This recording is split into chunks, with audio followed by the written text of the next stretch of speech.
No dia que minha nora me levou para ver um apartamento e disse na frente do corretor que velhos atrapalham, ela não sabia que eu tinha descoberto que estava roubando 450 mil reais da minha conta e planejando me internar para ficar com minha casa. Meu nome é Conceição, tenho 68 anos, sou viúva aposentada, e esta é a história de como minha própria nora tentou me destruir, mas acabou se destruindo. Quando ouvi aquelas palavras saindo da boca dela, velhos atrapalham, senti meu coração parar por um segundo. Ali, na frente de estranhos, ela me reduziu a um estorvo. Eu, que criei 3 filhos sozinha depois que meu marido morreu, que trabalhei 30 anos como enfermeira para dar estudos para eles, que construí essa família do zero. Para ela, eu era só uma velha que atrapalhava. O corretor ficou constrangido, olhou para mim com aquela pena que dói na alma e eu senti uma vergonha que nunca tinha sentido na vida. 72 metros quadrados era o apartamento que ela estava escolhendo para mim. Um cubículo com um quarto, uma salinha e uma cozinha americana. Depois de uma vida inteira numa casa de 200 metros quadrados que construí com meu suor. Ah, desculpa. Ela continuou fingindo que se importava. É que apartamento pequeno fica difícil para 3 pessoas, né? E a idade da mãe Conceição exige cuidados especiais que aqui não tem espaço. Como se eu fosse uma criança problemática que precisava ser administrada. O veneno escorria da boca dela tão naturalmente que até pareceu educação. Mas o que mais me doeu não foi nem a humilhação pública. Foi ver meu filho Ricardo, meu caçula de 35 anos, baixar a cabeça e não me defender. O menino que eu amamentei até os 2 anos, que levei no médico toda vez que teve febre, que paguei faculdade de engenharia civil, que custou 80 mil reais, ficou ali calado, enquanto a mulher dele me pisoteava como um tapete velho. É verdade, mãe, ele murmurou, concordando com ela. Aqui seria mais prático para a senhora. Sem escadas, porteiro 24 horas, mais segurança. Meu próprio filho vendendo minha liberdade como se fosse um favor. Naquele momento, entendi que eu tinha perdido não só uma nora, mas também meu filho caçula. Meu nome é Conceição Maria dos Santos. Nasci em 15 de março de 1957 numa fazenda em Barbacena, Minas Gerais. Meu pai, Sebastião, era trabalhador rural. Minha mãe, Maria das Graças, costureira de roupa de festa. Éramos 7 filhos numa casa de 3 cômodos de pau a pique. Éramos pobres, mas tínhamos dignidade e união familiar.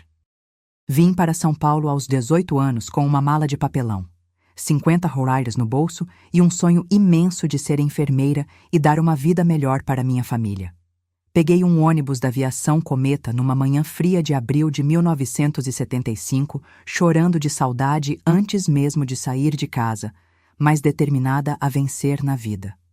Comecei trabalhando como doméstica na casa de uma família italiana no Bexiga. Dona Francesca Benedetti me tratava bem, me ensinou português correto, me incentivou a estudar. Conceição, ela dizia, você tem cabeça boa, não pode desperdiçar numa vida de faxina.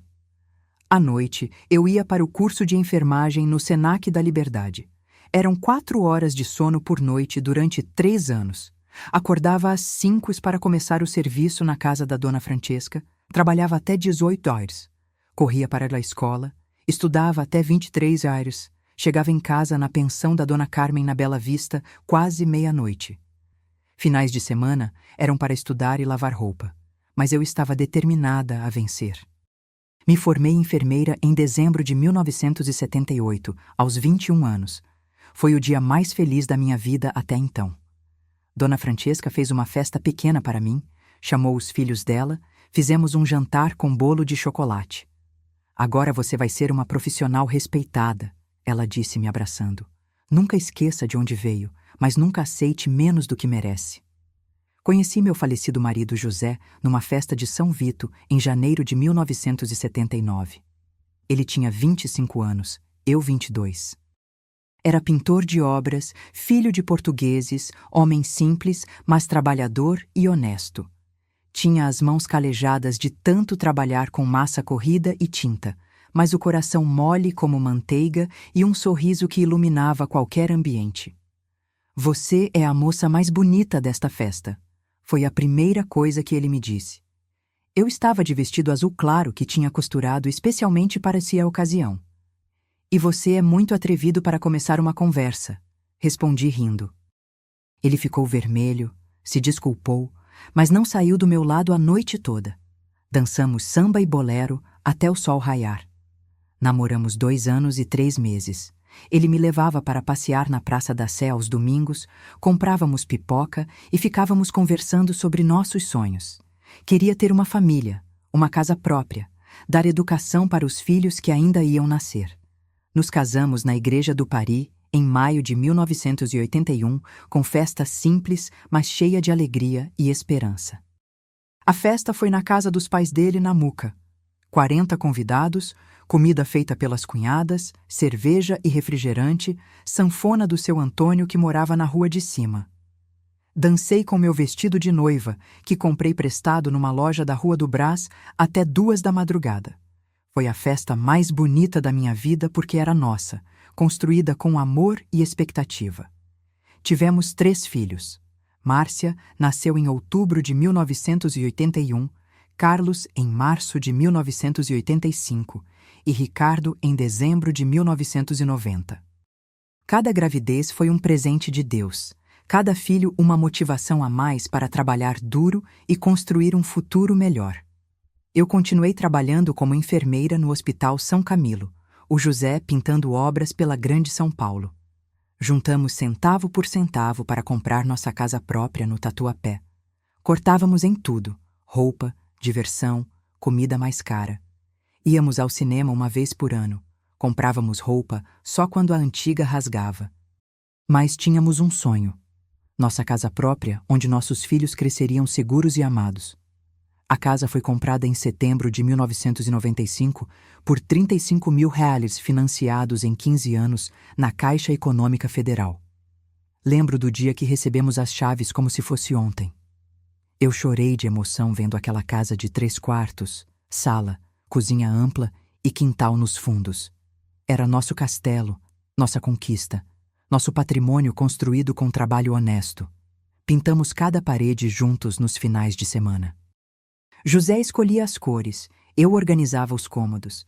Plantamos cada árvore do quintal, uma jabuticabeira, uma mangueira, um pé de limão que até hoje dá frutos. Construímos cada sonho dentro daquelas paredes, festas de aniversário dos filhos, natais em família, domingos de futebol na televisão. Os filhos cresceram naquela casa. Márcia fez faculdade de pedagogia, Carlos se formou em tecnologia da informação, Ricardo estudou engenharia civil. Todos com bolsa de estudo que corremos atrás, mais meu trabalho extra nos finais de semana para pagar material escolar, uniforme, transporte. Educação sempre foi prioridade na nossa família.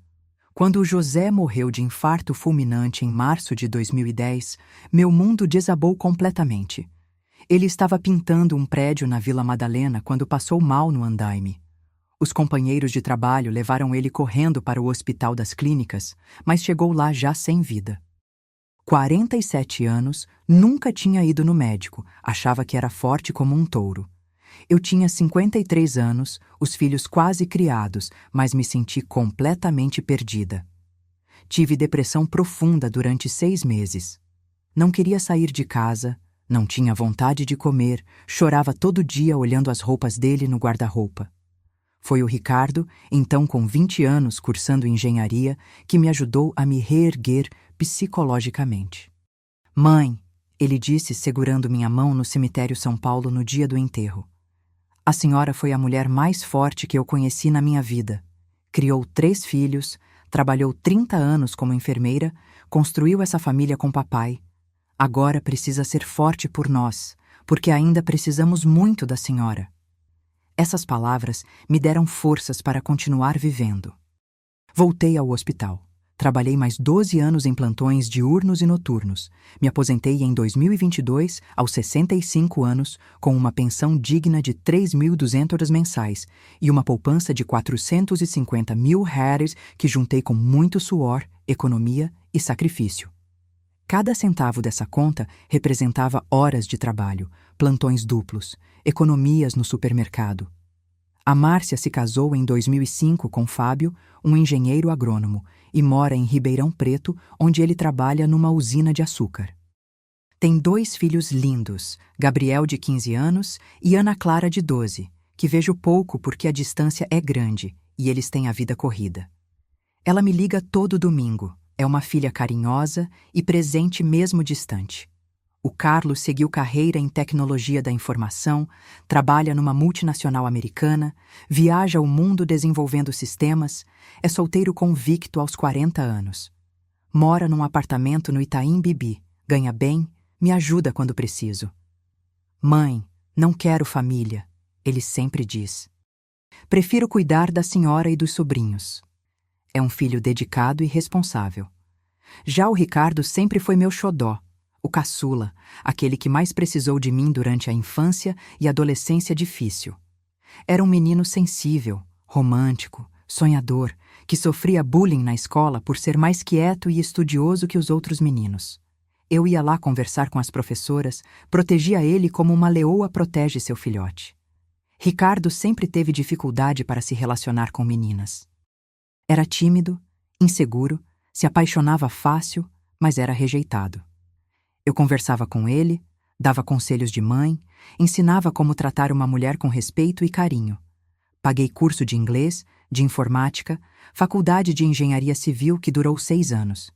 Ele se formou em 2015 e conseguiu um emprego bom numa construtora no centro. Quando ele conheceu a Jéssica, há 5 anos, numa festa de formatura de um amigo da faculdade no clube hípico, pensei sinceramente que tinha ganhado uma filha. Mãe, ele disse no telefone naquela noite de sábado, às 23h, acordando até eu que já estava deitada. Conheci uma menina incrível hoje. Acho que é ela, mãe. Acho que é a mulher da minha vida. A felicidade e a emoção na voz dele me emocionou até as lágrimas. Como mãe que sempre fui, eu só queria ver meus filhos felizes e realizados afetivamente.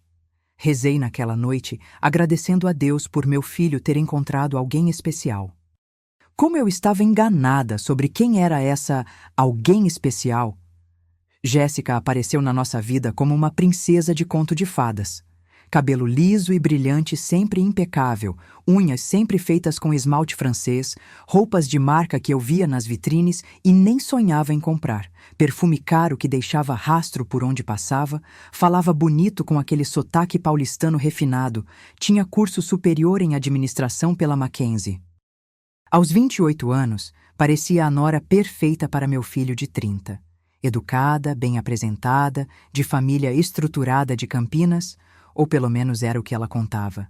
Meu pai tem uma empresa de contabilidade, ela dizia. Minha mãe é professora aposentada. Somos uma família pequena, mas unida. Tudo muito certinho, muito bem ensaiado. No começo, ela até me chamava de Mãe Conceição, com um carinho que parecia genuíno e sincero. Dizia que sempre quis ter uma mãe carinhosa como eu, que a família dela era meio distante e fria. A senhora é tudo que sempre imaginei numa sogra. Ela falava me abraçando com perfume de rosas. Uma mãe de verdade. Recebi ela de braços abertos na minha casa e no meu coração maternal. Lembro como se fosse ontem da primeira vez que ela veio jantar aqui em casa. Era um sábado de março de 2020, bem no início da pandemia. Fiz um menu especial que levei semana planejando. Salmão grelhado com legumes, porque ela disse que não comia carne vermelha, salada de rúcula com tomate seco, que descobri ser a preferida dela, e pavê de chocolate, que era especialidade da casa. Ela elogiou tudo com entusiasmo exagerado, disse que eu cozinhava melhor que chefe de restaurante francês, pediu bis do pavê, fez questão de fotografar a mesa posta. Mãe Conceição, ela disse depois do jantar lavando a louça comigo na cozinha. Posso aprender suas receitas? Quero cozinhar para o Ricardo igualzinho a senhora cozinha. Ele fala tanto da comida da senhora. Meu coração derreteu completamente com aquelas palavras. Pensei, que nora maravilhosa. Quer aprender as tradições culinárias da família? Quer cuidar bem do meu filho? Passei a noite inteira ensinando os segredos do meu pavê, contando histórias dos pratos que o José gostava, mostrando o tempero especial que usava no salmão. Ela anotava tudo num caderninho cor-de-rosa. Se você é sogra e já passou por isso com nora interesseira, deixa o like porque só nós sabemos o que é receber uma pessoa de coração aberto, dar o melhor da nossa casa e da nossa vida, ensinar nossos segredos de família e depois descobrir a cobra venenosa que trouxemos para dentro do nosso ninho. Como mãe experiente que sempre fui, com 30 anos de profissão cuidando de pessoas, eu observava tudo com atenção de enfermeira. Comecei a perceber pequenas mudanças estranhas no comportamento dela, depois que o relacionamento ficou mais sério. A Jéssica sempre tinha alguma crítica sutil sobre minha casa, meus móveis, minha decoração. Mãe Conceição, esse sofá tá muito velho, né? Por que não troca por um mais moderno? Essa cozinha precisa urgentemente de uma reforma. Esses azulejos são da década de 80, muito datados. Essa televisão é pequena demais para uma sala desse tamanho. Eram cutucadas pequenas, aparentemente inocentes, sempre acompanhadas daquele sorriso falso. O que fiz depois disso? Meu filho nunca imaginou que sua mãe era capaz. Porque uma coisa eu aprendi nesses 68 anos de vida, 30 anos de profissão da saúde, tratando com todo tipo de pessoa, e 15 anos cuidando de família sozinha após ficar viúva. Quando uma mulher resolve mostrar as garras para proteger sua família, não existe nora interesseira que resista. Quando ela começou a namorar meu filho seriamente, a Jéssica parecia uma menina de família educada e bem estruturada. Contava que os pais moravam numa casa grande em Campinas, que ela tinha curso de administração pela Mackenzie, que trabalhava numa empresa de contabilidade no centro da cidade. Tudo muito certinho, muito bem apresentado, muito convincente para uma mãe ansiosa por ver o filho feliz. Logo percebi que ela sempre tinha uma opinião firme sobre tudo na minha casa e na vida do meu filho. Não eram sugestões delicadas de uma nora carinhosa. Eram imposições disfarçadas de conselhos amorosos. Ricardo deveria trocar esse carro, dizia apontando para o Corsa 2010 dele. Um engenheiro não pode andar nessa lata velha. O que os colegas de trabalho vão pensar? Sempre colocando na cabeça dele que nossa vida simples era pequena demais, pobre demais, inadequada para o futuro brilhante que eles mereciam ter juntos. Mãe Conceição, vocês deveriam ir ao shopping Iguatemi no domingo, em vez de ficar em casa vendo filme na televisão. Por que não viajam para Búzios nas férias, em vez de ficar aqui em São Paulo? Vocês merecem conhecer lugares mais sofisticados. Logo começaram as emergências financeiras que apareciam sempre no fim do mês. Ela sempre tinha uma conta urgente para pagar. Um problema inesperado que só um empréstimo da sogra poderia resolver rapidamente. Mãe Conceição, podem me emprestar 500 reais para eu pagar o cartão de crédito? Tive uns gastos extras esse mês, mas prometo que devolvo certinho no final do mês que vem. Como mãe que sempre ajudou os filhos em qualquer dificuldade, eu emprestava sem questionar muito. Afinal, ela era praticamente da família, estava construindo um futuro com meu filho, e emergências financeiras acontecem com qualquer jovem que está começando a vida profissional. Claro que o dinheiro nunca voltava, mas eu não ficava cobrando para não criar constrangimento na família. Primeiro foram 500 reais para o cartão, depois 800 reais para consertar o carro dela, depois 1.200 para um curso de inglês que era fundamental para crescer na empresa. Sempre com desculpas plausíveis e urgentes, dentista particular porque estava com dor terrível, roupa social para entrevista de emprego numa empresa melhor, formatura da prima querida que precisava de presente caro. Meu filho ficava sempre do lado dela, pedindo para eu ajudar com aquele jeitinho de menino carente que sempre funcionou comigo. Mãe, é só dessa vez. A Jéssica está passando por dificuldades financeiras temporárias. Quando ela conseguir esse emprego novo, ela paga tudo de volta com juros. Como negar ajuda para meu próprio filho apaixonado? Em 2 anos de namoro, emprestei mais de 15 mil reais para essa menina em pequenas parcelas que nunca foram devolvidas. Dinheiro que saía diretamente da minha aposentadoria de 3.200 reais por mês. Eu vivia apertada financeiramente para ajudar eles, cortava no supermercado, não comprava roupa nova, deixava de fazer meus exames médicos particulares. Mas era pela felicidade do meu Ricardo. O casamento custou exatos 70 mil e eu paguei metade sem pestanejar.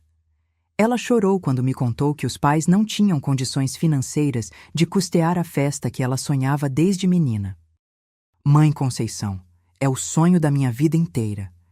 Sempre imaginei um casamento lindo, mas meus pais estão passando por dificuldades na empresa. Meu filho me implorou para ajudar a realizar o sonho da mulher que amava. Peguei 35 mil reais da poupança que o José tinha deixado e do meu FGTS acumulado de 30 anos de trabalho. Era quase toda a minha reserva de emergência, dinheiro que guardei centavo por centavo para os momentos difíceis da vida. Mas pensei, é para o futuro do meu filho. É um investimento na felicidade da minha família. Vale qualquer sacrifício. Ela escolheu tudo nos mínimos detalhes. O buffet mais caro da região do Tatuapé, o vestido de noiva de 8 mil reais numa boutique da rua Oscar Freire, as alianças de ouro branco com diamante, a decoração toda cor-de-rosa com rosas importadas do Equador.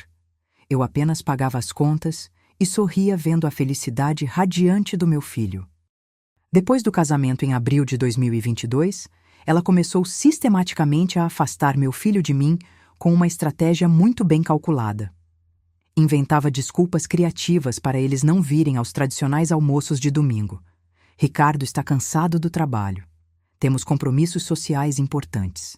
Vamos visitar meus pais em Campinas. Precisamos resolver coisas do apartamento. Quando conseguiam vir, ela ficava o tempo todo no celular postando stories no Instagram ou reclamando de alguma coisa da casa. O barulho dos vizinhos, o cheiro de comida, a temperatura do ar-condicionado, a televisão muito alta, sempre criando uma atmosfera de desconforto e pressa para ir embora logo. Ela usava meu filho como intermediário para me pressionar por mais dinheiro sem precisar pedir diretamente. Mãe, a Jéssica quer fazer uma pós-graduação em gestão empresarial, mas custa 8 mil. A senhora pode ajudar? É para o futuro profissional dela, vai beneficiar nosso casamento. Mãe, o apartamento que estamos alugando subiu muito o valor. Dá para emprestar 2 mil reais para ir à mudança? É urgente. Sempre vinha pela boca do Ricardo, nunca ela me pedia diretamente com aquela educação falsa. Era uma manipulação psicológica refinada, fazer meu filho sentir que precisava defender a esposa e me fazer sentir que estava negando ajuda ao meu próprio filho, não a nora interesseira. Estratégia de quem conhece bem psicologia humana e dinâmicas familiares. Dizia constantemente que as futuras crianças precisariam de uma vida melhor, mais sofisticada, mais cara do que nós podíamos oferecer. Quando tivermos filhos, precisaremos de uma casa maior em bairro melhor. As crianças vão precisar de escola particular caríssima e plano de saúde premium. Não podemos dar educação pobre para nossos filhos como a geração anterior fez. Sempre plantando na cabeça dele que eu deveria contribuir financeiramente mais e mais para o futuro próspero que eles mereciam ter. Era uma pressão psicológica constante, disfarçada de planejamento familiar responsável. Meu filho começou a me olhar como uma fonte de recursos, não como sua mãe que já tinha dado tudo pela família. Fui perdendo espaço na vida do meu filho gradualmente, como uma doença silenciosa que vai minando a saúde sem a gente perceber. Antes ele me ligava todo dia às 19 horas para saber como foi meu dia. Depois passou para 3 vezes por semana. Depois só nos finais de semana. Quando eu ligava para ele, ela sempre atendia e dizia que ele estava ocupado. Ele está no banho, mãe Conceição. Te liga depois. Ele saiu para comprar pão, mas volta já. Te liga quando chegar. Ele está resolvendo uns problemas do trabalho. Vai te ligar amanhã. Claro que a ligação prometida nunca vinha, e quando eu insistia, ela dizia que ele tinha esquecido porque estava muito estressado no emprego. Minha opinião não valia mais absolutamente nada nas decisões importantes deles. Quando iam comprar algum móvel, quando planejavam uma viagem, quando mudavam de apartamento, quando escolhiam um restaurante, eu ficava sabendo depois por acaso. Ah, mãe, esqueci de contar que compramos uma televisão nova de 4 mil reais. como se minha opinião fosse irrelevante para a vida do próprio filho que criei. Na minha própria casa, quando eles conseguiam vir, eu me sentia uma estranha no meu próprio território. Ela mexia em todas as minhas coisas sem pedir permissão. Abria minha geladeira e servia comida para ela. Mudava os canais da televisão sem perguntar. Sentava na minha poltrona preferida, usava meu banheiro para fazer hidratação no cabelo por 2 horas. Mãe Conceição, posso usar sua internet para baixar uns filmes? A nossa está lenta. Posso lavar essas roupas aqui? A máquina do apartamento estragou de novo. Posso deixar essas compras na sua geladeira? A nossa está muito cheia. Sempre pedindo favores que pareciam simples, mas que invadiam meu espaço pessoal e minha privacidade. Ela me tratava como empregada doméstica na minha própria casa. Mãe Conceição, pode fazer aquele frango com quiabo que o Ricardo adora? Pode passar ferro nessas roupas para nós? Estamos sem tempo. Pode ficar com essa roupa suja que trouxemos? Vamos buscar na semana que vem. Claro que nunca buscavam, e eu ficava lavando roupa de casal adulto como se fosse obrigação minha. Se você tem filho casado e nora difícil que transforma sua casa em depósito e sua família em banco, comenta aí, porque só quem vive essa situação sabe como é doloroso perder o filho para uma mulher manipuladora que nos usa como recurso financeiro e serviço doméstico gratuito. Foi quando comecei a perceber o padrão comportamental dela com mais clareza profissional. Toda vez que eles vinham aqui, ela ficava observando atentamente meus móveis, meus objetos de valor, fazendo comentários aparentemente inocentes sobre o preço das coisas. Essa televisão de 50 polegadas deve ter custado uns R$ 3.000, né? Esse sofá de couro legítimo deve ter sido caro. Sua casa é bem maior que nosso apartamento de aluguel. Sempre com aquele olhinho calculista de quem estava avaliando o patrimônio, fazendo inventário mental dos meus bens. Perguntava sobre a idade dos eletrodomésticos, se eu tinha seguro residencial, se conhecia o valor de mercado da casa. Dizia que era curiosidade de administradora, interessada em investimentos imobiliários, mas meu instinto de enfermeira dizia que havia algo muito errado. Mas o que descobri no quarto deles durante uma visita de favor me fez tremer de raiva e indignação. Um dia, eles me pediram para regar as plantas do apartamento porque iam viajar para Campinas ver os pais dela durante um fim de semana prolongado. Quando entrei no quarto de casal para abrir a janela e dar uma arejada como qualquer mãe cuidadosa faria, encontrei algo que mudou tudo para sempre. Ali, na mesinha de cabeceira dela, estavam papéis impressos com informações detalhadas sobre casas de repouso em São Paulo e panfletos coloridos de imobiliárias com apartamentos pequenos para venda na região leste. Meu coração disparou quando vi aqueles documentos. Por que uma mulher de 28 anos estaria pesquisando asilos se não estava planejando internar alguém da família? Quando entrei no quarto de casal para abrir as janelas e arejar o ambiente, como qualquer mãe zelosa faria na casa do filho, procurei um borrifador na mesinha de cabeceira para umidificar as plantas. O que encontrei ali me deixou completamente gelada e em estado de choque. Eram papéis impressos de casas de repouso para idosos. Residencial Geriátrico São Francisco, Casa de Repouso Vila Formosa, Centro de Convivência da Terceira Idade Tatuapé. Todos os panfletos tinham anotações manuscritas na letra caprichada da Jéssica.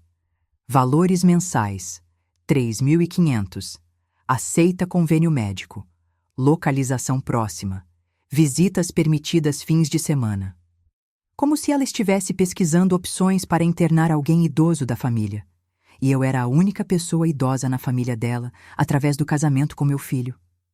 Vi documentos pessoais meus que eu nunca tinha autorizado ela a ter. Fotocópias perfeitas da escritura da minha casa, do meu RG, do meu CPF, do meu cartão do SUS, até da certidão de óbito do José. Descobri extratos bancários detalhados de contas que eu não sabia que existiam em meu nome. Tinha uma pasta organizadora inteira com meus dados pessoais mais íntimos. Era como se ela estivesse estudando minha vida financeira como um trabalho acadêmico ou um projeto empresarial. Cada documento estava classificado, organizado por categorias, com anotações sobre valores, datas, procedimentos legais. Tinha até anotações sobre minha rotina diária. Sai para supermercado terças e sextas 14 horas. Vai ao banco toda primeira segunda do mês. Médico cardiologista último sábado do mês. Comecei a vasculhar minhas próprias coisas quando cheguei em casa naquela noite, tremendo de nervosismo e suspeita. Fui direto para meu quarto, na cômoda antiga, onde sempre guardei meus documentos mais importantes desde que me mudei para essa casa. Faltavam papéis fundamentais que eu sempre guardava ali com muito cuidado. A certidão de óbito original do José, extratos antigos da poupança, uma cópia autenticada da escritura da casa. Alguém havia mexido minuciosamente nas minhas coisas mais íntimas e pessoais, na minha história de vida documentada. Senti uma invasão de privacidade que doía fisicamente no peito. Era como se tivessem violentado não apenas meus pertences, mas minha dignidade de pessoa idosa que merece respeito e proteção familiar. No dia seguinte, liguei para o banco fingindo que tinha perdido minha senha do Internet Banking e precisava verificar algumas movimentações estranhas na conta. A funcionária do atendimento me informou que alguém tinha acessado minha conta online várias vezes nos últimos 6 meses, sempre de endereços IP diferentes, realizando consultas de extrato e saldo. Descobri que havia movimentações financeiras que eu não lembrava de ter autorizado ou realizado. Pequenos saques frequentes de 200, 300, 250, sempre em valores que não chamavam muita atenção, mas que somados chegavam a milhares de reais. Eram saques estratégicos, calculados para passar despercebidos por uma senhora de idade que poderia estar ficando esquecida. Descobri que foram exatos R$ 8.400 em pequenos saques sistemáticos ao longo de 6 meses. Quando confrontei o gerente pessoalmente na agência, ele me mostrou no sistema que todos os saques foram realizados sempre na mesma agência do bairro Belém, onde meu filho morava com a Jéssica. Não era coincidência. Era crime organizado contra patrimônio de idoso. Senhora Conceição, disse o gerente Sr. Eduardo que me atendia há 15 anos. Alguém tem sua senha e um cartão clonado. Esses saques seguem um padrão muito específico. Sempre valores baixos, sempre na mesma agência, sempre em horários comerciais normais. Parece que alguém muito próximo tem acesso total às suas informações bancárias. O pior foi perceber que meu próprio filho conhecia e participava do esquema criminoso. Encontrei no WhatsApp dele, que ele esqueceu aberto aqui em casa durante um almoço de domingo, conversas detalhadas com ela sobre o dinheiro da sua mãe. Pega mais R$ 500 hoje, mas em horário diferente. Ela nem vai perceber se for pouco de cada vez. Sua mãe tem muito dinheiro parado na poupança mesmo. Eram mensagens que me gelaram o sangue nas veias. Meu próprio filho, que eu carreguei no ventre, amamentei, criei com tanto amor e sacrifício, estava participando ativamente do roubo sistemático contra sua própria mãe. Senti uma dor emocional que não tem nome. Uma traição que machuca mais que qualquer doença física. Senti uma fúria de mãe protetora que nunca tinha experimentado em 68 anos de vida. Não era apenas raiva ou decepção. Era uma indignação profunda, visceral, de quem trabalhou uma vida inteira para construir um patrimônio honesto e descobriu que estava sendo roubada pelos próprios beneficiários desse patrimônio. Pensei em cada plantão duplo no hospital, cada economia no supermercado, cada sacrifício para juntar aquele dinheiro. Ela falsificou documentos para abrir uma conta bancária conjunta comigo, sem meu conhecimento ou consentimento. Descobri um extrato do Banco do Brasil, instituição onde nunca tinha sido cliente, onde eu aparecia como correntista titular junto com ela. Conceição Maria dos Santos e Jéssica Lima dos Santos, numa conta corrente com movimentação de R$ 15.000 que saíram diretamente da minha poupança na Caixa Econômica. Era falsificação de documentos, uso indevido de identidade, estelionato qualificado contra idoso. Crimes graves que poderiam resultar em prisão se fossem devidamente comprovados e denunciados às autoridades competentes. Ela não era apenas uma nora interesseira. Era uma criminosa profissional especializada em exploração de patrimônio de pessoas idosas vulneráveis. Descobri através das redes sociais que a família dela não apenas sabia de tudo como participava ativamente do esquema criminoso. Numa conversa do WhatsApp que ela esqueceu aberto no celular do meu filho, a mãe dela, Sônia Lima, escrevia mensagens reveladoras. Conseguiu mais dinheiro da velha? Quando vocês vão internar ela de vez? Essa casa no Tatuapé vale mais de 800 mil iehailhares no mercado atual. Elas discutiam minha vida, meu patrimônio, meu futuro como se fosse um negócio lucrativo da família. Eu era apenas um recurso financeiro a ser explorado até o esgotamento total. Planejavam minha internação compulsória não por questões de saúde, mas para assumir legal e definitivamente o controle do meu patrimônio através do meu filho manipulado. Até amigas dela estavam envolvidas na tramóia criminosa. Encontrei mensagens numa rede social onde elas falavam abertamente sobre velhas ricas que não sabem o que fazer com o dinheiro acumulado. Ela mostrava fotos da minha casa, dos meus móveis, da minha decoração, dizia que eu era bobinha e fácil de manipular financeiramente. Era um plano premeditado, calculado, cruel e desumano. Descobri que havia um grupo de WhatsApp chamado Operação Tatuapé, onde ela compartilhava informações sobre meus hábitos, minha rotina, meus bens, meus pontos fracos psicológicos. Tinha print de conversas onde ela ensinava outras pessoas a manipular idosos. Finge que se importa com a saúde deles, sempre pede dinheiro através do filho, cria urgências médicas falsas. Era uma quadrilha familiar especializada em explorar sogras idosas através de relacionamentos amorosos dos filhos. Descobri que ela não era administradora formada como dizia. Não trabalhava em empresa de contabilidade. Não era de família estruturada de Campinas.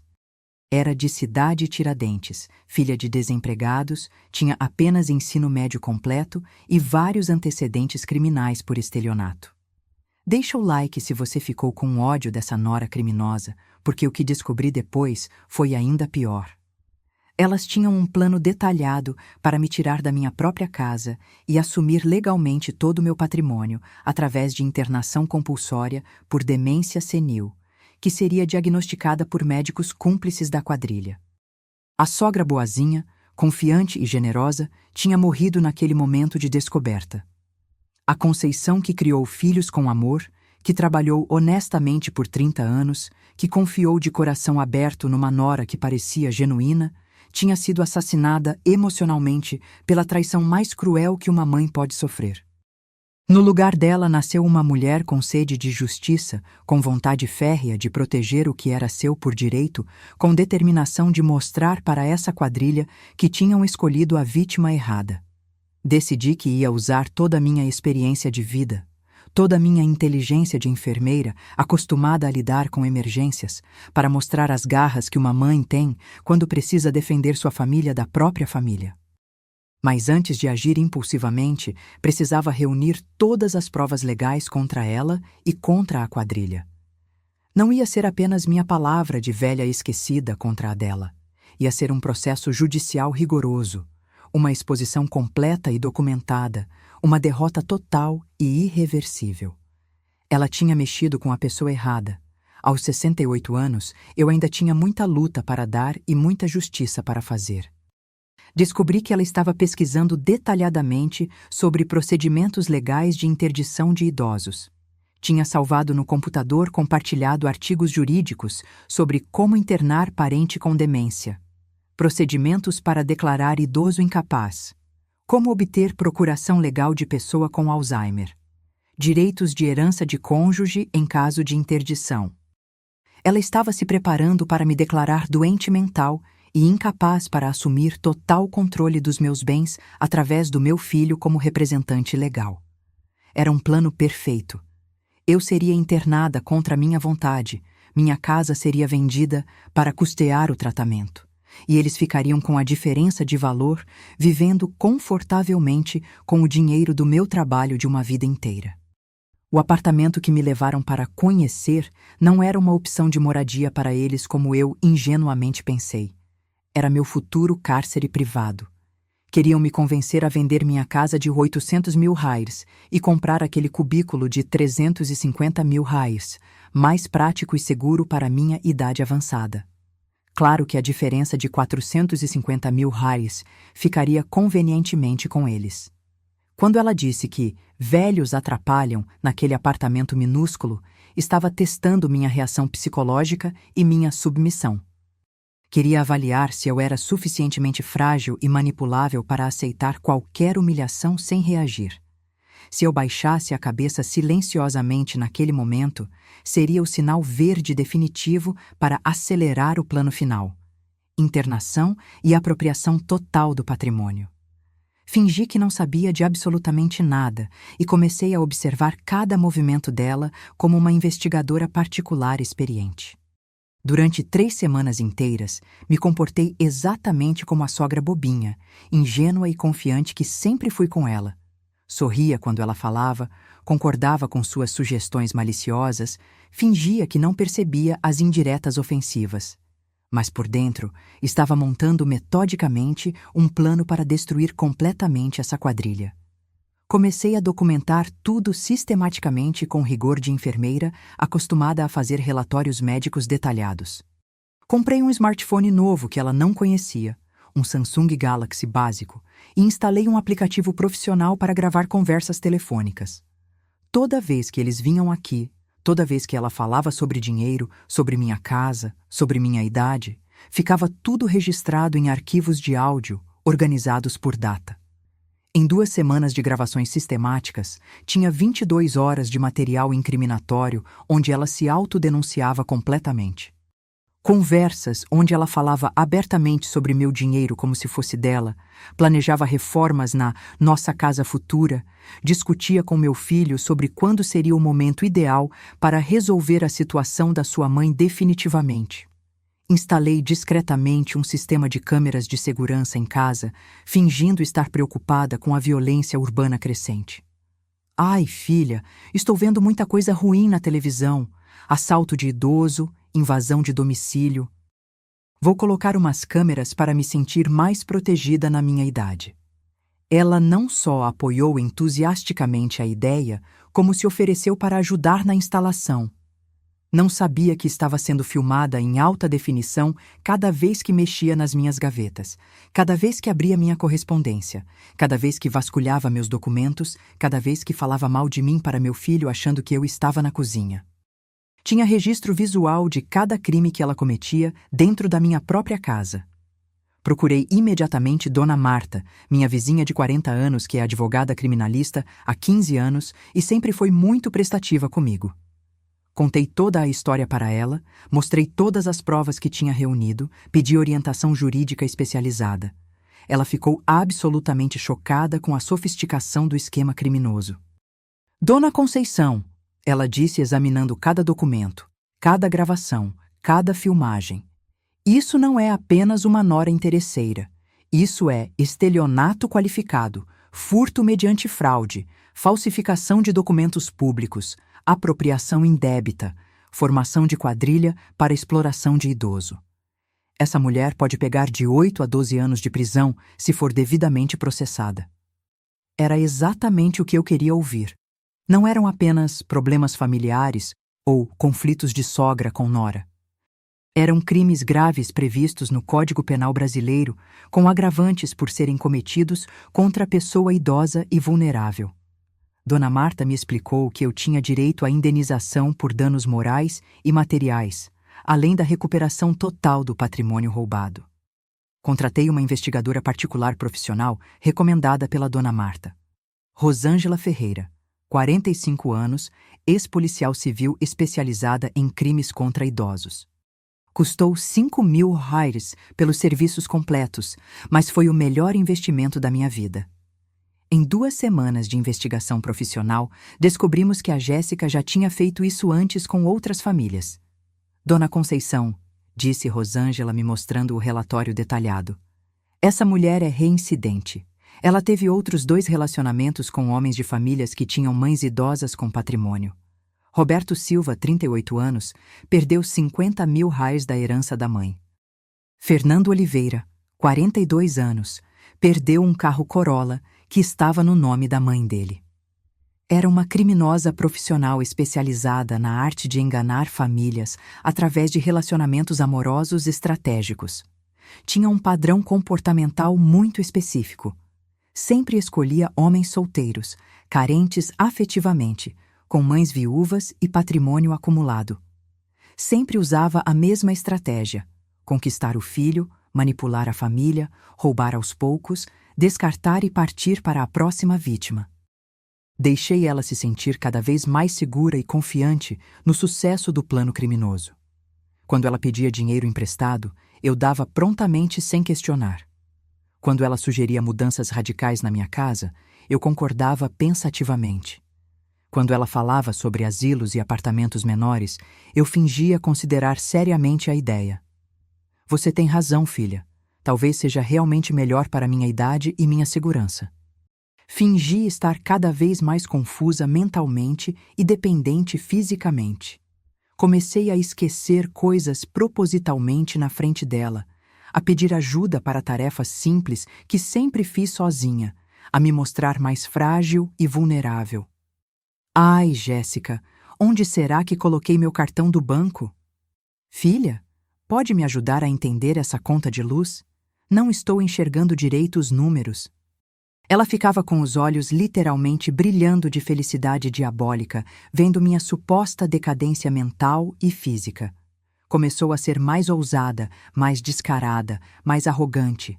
Falava abertamente sobre meus problemas de memória, na frente de outras pessoas, sugeria que eu precisava de cuidados especializados, insinuava que minha autonomia estava comprometida. Criei situações específicas para flagrar ela em ação criminosa.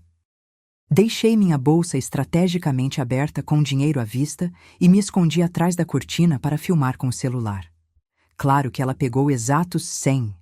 Marquei cédulas de dinheiro da minha carteira com caneta invisível para saber exatamente quanto sumia e quando. Anotava tudo: datas, valores, circunstâncias, horários. Era um dossiê criminal completo e irrefutável contra ela. Tinha provas de cada crime: filmagem dos furtos, gravação das conversas incriminatórias, documentos falsificados apreendidos, extratos bancários com movimentações não autorizadas, relatório da investigadora com antecedentes criminais dela, testemunhas que confirmavam o comportamento suspeito. Comecei a fazer perguntas aparentemente inocentes, mas profundamente incômodas, fingindo ser apenas curiosidade senil. Filha, por que você tem uma chave da minha conta no banco? Não lembro de ter dado para você. Ricardo, por que vocês estão vendo apartamento para mim se eu nunca pedi? Jéssica, que papéis são esses sobre casa de repouso que vi na sua bolsa? Via ela ficando visivelmente nervosa e inventando desculpas cada vez mais elaboradas e improváveis. A chave do banco a senhora me deu para emergências, lembra? O apartamento é apenas para conhecer opções futuras. Os papéis do asilo são para um trabalho da faculdade. Mentiras que se contradiziam e mostravam o desespero de quem foi descoberta em flagrante. Questionei gastos estranhos sempre com tom de dúvida genuína de idosa confusa, nunca com acusação direta que pudesse alertá-la. Nossa, não lembro de ter sacado $300 essa semana. Que estranho, minha poupança diminuiu $500 este mês. Será que calculei errado? Será que alguém está usando meu cartão? Esses saques parecem estranhos. Ela ficava visivelmente branca, mas tentava me tranquilizar com aquela falsa preocupação. Tentei desesperadamente abrir os olhos do meu filho sem confrontar ela diretamente. Mostrava para ele extratos detalhados da conta, falava sobre o dinheiro que estava misteriosamente sumindo, pedia para ele me ajudar a entender as movimentações bancárias estranhas. Mas ele estava tão completamente manipulado por ela que sempre arrumava uma justificativa conveniente. Mãe, a senhora está ficando meio esquecida mesmo. É normal na idade da senhora. Deve ter sacado e esquecido, mãe. Acontece com todo mundo. A Jéssica está certa. A senhora precisa de mais cuidados e atenção. Era doloroso ver meu próprio filho sendo usado contra mim, mas eu entendia que ele também era vítima da manipulação psicológica dela. Precisava proteger os futuros netos que eles planejavam ter. Não podia permitir que essas crianças nascessem e crescessem numa família de criminosos, vendo a avó sendo sistematicamente roubada pelos próprios pais. Era minha obrigação moral como avó e cidadã impedir que essa situação continuasse e se perpetuasse. Algumas vizinhas começaram a me procurar discretamente depois que fiz perguntas aparentemente casuais sobre comportamentos estranhos. Dona Conceição, sua nora passou aqui semana passada perguntando sobre o valor da sua casa e se a senhora tem outros filhos. Vi ela fotografando sua fachada com o celular no mês passado. Ela me perguntou se a senhora anda meio esquecida ultimamente. A peste estava fazendo pesquisa de campo sobre mim no bairro inteiro, colhendo informações para fundamentar o plano de interdição. Queria construir uma rede de testemunhas que pudessem confirmar minha suposta incapacidade mental, minha suposta necessidade de cuidados especializados. Era meticulosa e profissional no crime. Até parentes distantes dela me procuraram secretamente quando souberam através de fofocas que eu estava investigando. A prima da Jéssica, Carol, me contou que a família sempre comentava sobre a sogra rica que ela conseguiu pegar. A mãe dela, Sônia, já tinha falado para várias pessoas no bairro em Cidade Tiradentes que logo seria proprietária de uma casa no Tatuapé. Descobri que elas faziam parte de uma rede criminal organizada e especializada em exploração de idosos através de casamentos estratégicos. Tinham um manual de procedimentos, uma lista de vítimas potenciais, até um sistema de divisão dos lucros entre os membros da quadrilha. Eu era apenas mais um projeto na carteira de investimentos criminosos delas. Se você quer ver essa nora criminosa se dando mal de forma espetacular, compartilha este vídeo porque o que eu aprontei para ela foi uma lição que ela nunca vai esquecer, mesmo na prisão. Ela estava ficando cada vez mais nervosa e impaciente com minha aparente confusão mental crescente. Quanto mais eu fingia estar perdida e vulnerável, mais ela se apressava para colocar a fase final do plano em ação. Começou a pressionar meu filho insistentemente para me levar ao neurologista urgentemente. Ricardo, sua mãe não está nada bem. Ela repete as mesmas coisas. Esquece conversas que tivemos ontem, confunde nomes, anda desorientada. Precisa de diagnóstico médico profissional antes que se machuque ou faça alguma besteira financeira. Era a preparação psicológica para a internação compulsória que ela tanto desejava. Percebi que ela começou a suspeitar que eu sabia de alguma coisa quando comecei a fazer perguntas muito específicas sobre detalhes que uma pessoa com demência não conseguiria lembrar. Um dia perguntei: "Filha, você conhece a agência do Banco do Brasil da Rua Augusta?" Porque recebi um extrato de lá e nunca fui nessa agência na minha vida. A cara de pânico total dela foi cinematográfica. Chegou finalmente a hora do acerto de contas definitivo com essa quadrilha de criminosos. Marquei uma reunião familiar urgente para um domingo de outubro, chamei meus 3 filhos, disse que precisava conversar sobre minha situação financeira delicada e meus problemas de saúde que estão me preocupando. Ela veio toda sorridente e confiante, pensando que era o momento de oficializar o golpe final. Não sabia que era, na verdade, sua sentença de morte social, criminal e jurídica. Preparei a sala como um tribunal, mesa central com todas as provas organizadas, cadeiras em círculo, gravador profissional ligado, câmera posicionada. Era o dia do julgamento final dessa criminosa que ousou mexer com a família errada. Reuni toda a família na sala de casa naquele domingo ensolarado de outubro, às 14 horas em ponto. Chamei a Márcia, que veio especialmente de Ribeirão Preto cancelando compromissos, o Carlos, que cancelou uma viagem de negócios para estar presente, e, claro, Ricardo com a Jéssica. Coloquei todas as provas meticulosamente organizadas numa pasta vermelha sobre a mesa de centro. Extratos bancários, gravações em pendrive, fotografias impressas, documentos falsificados, relatório completo da investigadora particular. Era minha munição completa para a guerra final contra essa quadrilha de criminosos. 15 dias de preparação meticulosa, 8 mil investidos em investigação profissional, centenas de horas de documentação.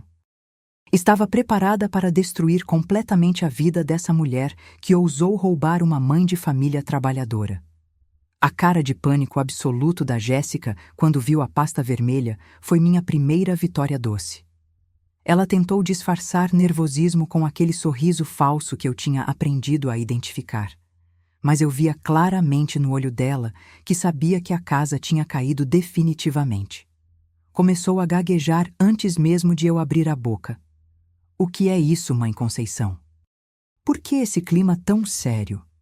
Meus filhos queridos, comecei com voz calma, mas firme de enfermeira, que já deu muitas notícias difíceis para famílias.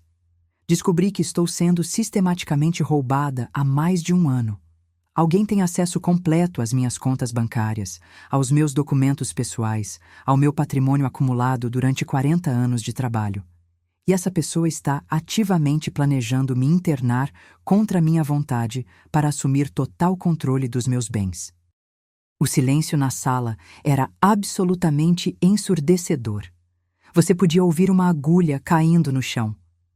A Márcia e o Carlos me olhavam com expressão de choque total. Ricardo estava branco como papel. Jéssica tentava manter compostura, mas suas mãos tremiam visivelmente enquanto mexia nervosamente no celular. Jéssica Lima dos Santos, falei olhando diretamente nos olhos dela, com a autoridade de quem criou uma família e trabalhou 30 anos salvando vidas. Você pode me explicar pessoalmente como seu nome aparece numa conta bancária conjunta comigo, sendo que nunca pisamos juntas numa agência? Pode me explicar como você tem fotocópias dos meus documentos mais íntimos guardadas no seu quarto? Mostrei cada documento falsificado para toda a família presente, explicando detalhadamente como cada crime foi cometido. A conta conjunta que ela abriu fraudulentamente com meu nome, os saques sistemáticos que ela fazia com cartão clonado, as fotocópias ilegais dos meus documentos pessoais, os panfletos de casas de repouso que ela estava pesquisando para me internar. Ela tentou desesperadamente chorar e fazer o drama mais patético que já presenciei na vida. Mãe Conceição, não entendo absolutamente nada do que está falando. Deve ser algum erro bancário, alguma confusão. Eu jamais faria isso com a senhora. Lágrimas falsas escorrendo pelo rosto, voz trêmula de atriz amadora, mãos no peito fingindo estar ofendida. Mas eu estava completamente preparada para toda a teatralização barata dela. Liguei meu celular no sistema de som da televisão e toquei as gravações mais incriminatórias para todos ouvirem com clareza cristalina. Ela falando abertamente sobre meu dinheiro, como se fosse patrimônio dela, planejando minha internação compulsória, discutindo com a mãe dela sobre quando iam vender nossa casa no Tatuapé. As gravações eram devastadoras e irrefutáveis. Sua própria voz a condenando sem possibilidade de negação ou justificativa. Mãe, a velha tem mais de 400 mil derrares parados na poupança. Quando conseguirmos internar ela, vamos vender a casa e comprar um apartamento menor para ela. O Ricardo é muito bobinho, faz tudo o que eu mando. A sogra é meio retardada mesmo, mal percebe quando pega o dinheiro dela. Meu filho Ricardo ficou em completo estado de choque, ouvindo a própria esposa falando dele e de sua mãe com tamanho desprezo e crueldade. Ver ele descobrindo em tempo real quem realmente tinha casado, com quem estava dividindo a cama todas as noites, foi simultaneamente doloroso e necessário. Jéssica, ele perguntou com voz completamente quebrada. É verdade isso? Você está realmente roubando minha mãe? Você estava planejando internar ela? A explosão dela foi absolutamente cinematográfica e reveladora. Gritou, esperneou, quebrou um vaso de cristal que estava na mesa. Disse que eu estava inventando tudo porque tinha ciúme doentio dela e não aceitava dividir meu filho. Sua mãe é completamente louca, Ricardo. Está com demência senil e inventando histórias paranoicas. Ela está mentindo porque tem ciúme de mim. Não aguenta ver você feliz com outra mulher. Era exatamente a reação que eu esperava. Desespero total de criminoso descoberto tentando reverter a situação com acusações contra a vítima. Mas era tarde demais para teatrinho. As provas estavam ali, indiscutíveis, documentadas, gravadas, filmadas. Não era a palavra de velha louca contra a palavra de nora inocente. Era processo criminal completo. Mostrei o relatório detalhado da investigadora particular que descobriu todos os antecedentes criminais dela. Jéssica Lima dos Santos, 28 anos, natural de São Paulo, residente em Cidade Tiradentes. Já aplicou golpes similares em pelo menos 2 famílias anteriores. Roberto Silva, 38 anos, perdeu 50 mil da herança materna. Fernando Oliveira, 42 anos, perdeu um Corolla 2018 que estava no nome da mãe dele. Apresentei fotografias dela com outros homens em situações idênticas. Sempre bem vestida, sempre sorridente, sempre manipulando famílias com mães idosas e patrimônio. Era uma criminosa profissional, reincidente, especialista na arte de explorar vínculos familiares para cometer crimes patrimoniais contra idosos vulneráveis. A máscara caiu completamente, família. Disse mostrando documentos que comprovavam que tudo que ela tinha contado sobre sua vida era mentira. Ela não é formada em administração, não trabalha em empresa de contabilidade, não é de família estruturada de Campinas. É de Cidade Tiradentes, filha de desempregados, tem apenas ensino médio e múltiplos antecedentes criminais por estelionato e apropriação indébita.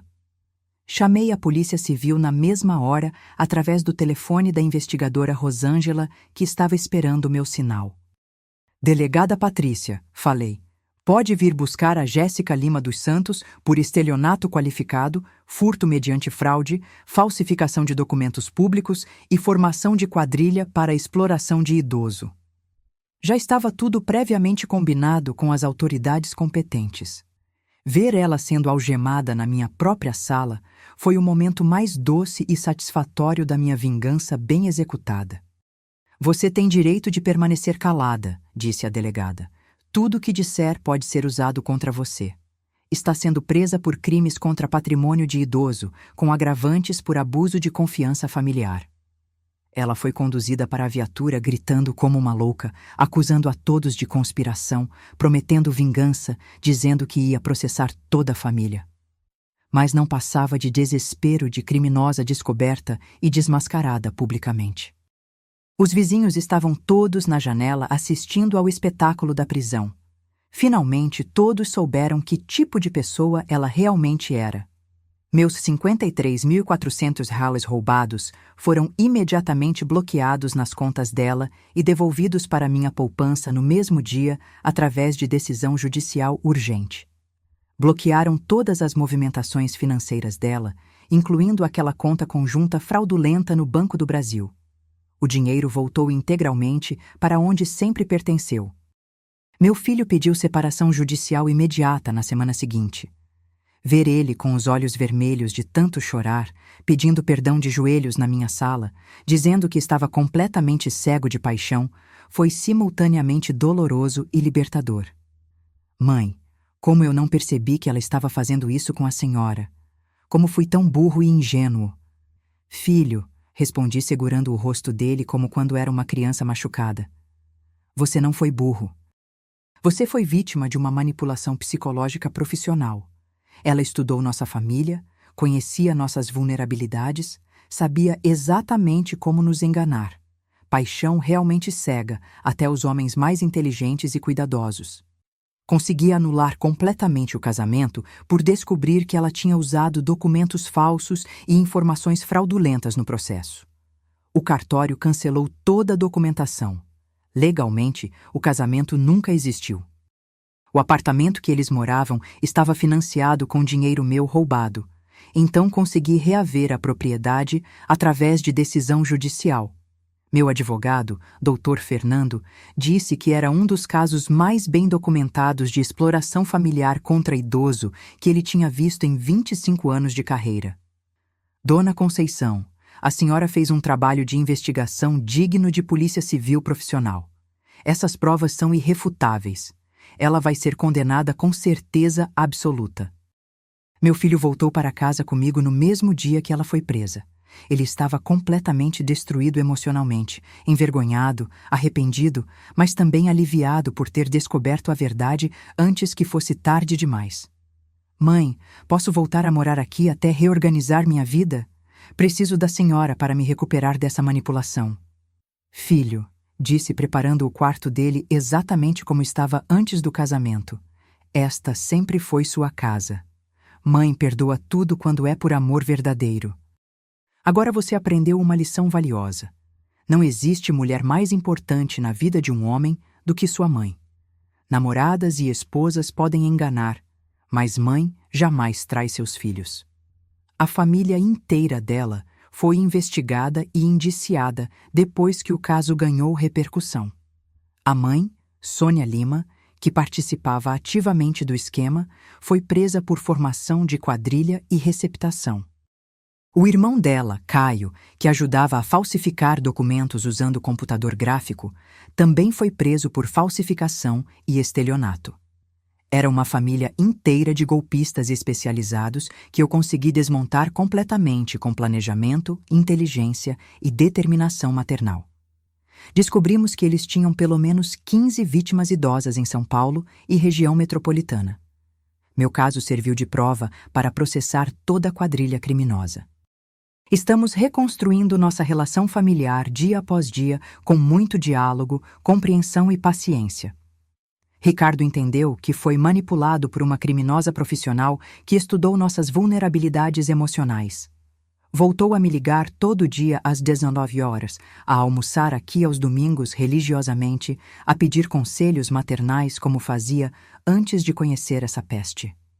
Mãe, ele disse numa conversa profunda que tivemos. Agora sei que a senhora sempre soube o que era melhor para mim. Nunca mais vou duvidar do instinto maternal da senhora. Mãe sempre sabe quando algo está errado. Foi a reconciliação mais emocionante que vivi desde que meu marido morreu. Aprendi definitivamente que sogra tem que ser esperta, desconfiada e investigativa. Nunca mais vou confiar cegamente em ninguém que chegue na minha família, não importa quão educado, bonito ou convincente pareça ser. Vou investigar antecedentes, vou observar comportamentos, vou questionar inconsistências. Mãe não é boba. Mãe é protetora por natureza.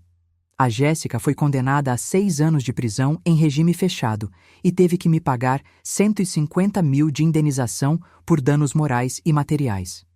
O juiz disse que minha idade agravava significativamente todos os crimes cometidos por ela. Explorar idosos através de vínculos familiares é demonstração de covardia e desumanidade, disse ele na sentença. Merece punição exemplar. A sentença também determinou que ela jamais poderá se aproximar de mim ou da minha família num raio de 500 metros. Se violar a medida protetiva, será presa imediatamente. Pode esquecer qualquer possibilidade de ressarcimento, perdão ou reconciliação. Para mim, essa mulher morreu no dia que descobri seus crimes. Hoje durmo completamente tranquila, sabendo que protegi meu filho, minha família e meu patrimônio dessa cobra venenosa. Minha casa continua sendo meu santuário. Meu dinheiro continua sendo meu por direito. Minha dignidade foi completamente restaurada. Justiça foi feita de forma completa e satisfatória. Se minha história pode ajudar outras sogras a identificar e combater noras interesseiras e criminosas, já valeu completamente a pena todo o sofrimento que passei. Nunca é tarde para uma mãe mostrar as garras quando precisa defender sua família de predadores que se disfarçam de família. Se você é sogra e quer proteger sua família dessas noras criminosas que existem por aí, inscreva-se no canal e deixa o sino ativado para receber mais histórias de proteção familiar. Conta nos comentários como você lida com sua nora e se já passou por situação parecida. E se conhece alguma sogra que precisa urgentemente ver essa história, marca ela aqui embaixo. A vingança mais doce e satisfatória é sempre a justiça bem feita, documentada e legal. E essa Jéssica aprendeu da pior maneira possível que mexer com mãe de família honesta e trabalhadora dá cadeia pesada. Que sirva de exemplo para outras criminosas que pensam que idoso é presa fácil. Agora vivo cercada do amor verdadeiro da minha família reconstruída, com a consciência tranquila de quem fez justiça, com o patrimônio protegido e com a certeza de que sou uma mãe guerreira, capaz de qualquer coisa para proteger seus filhos.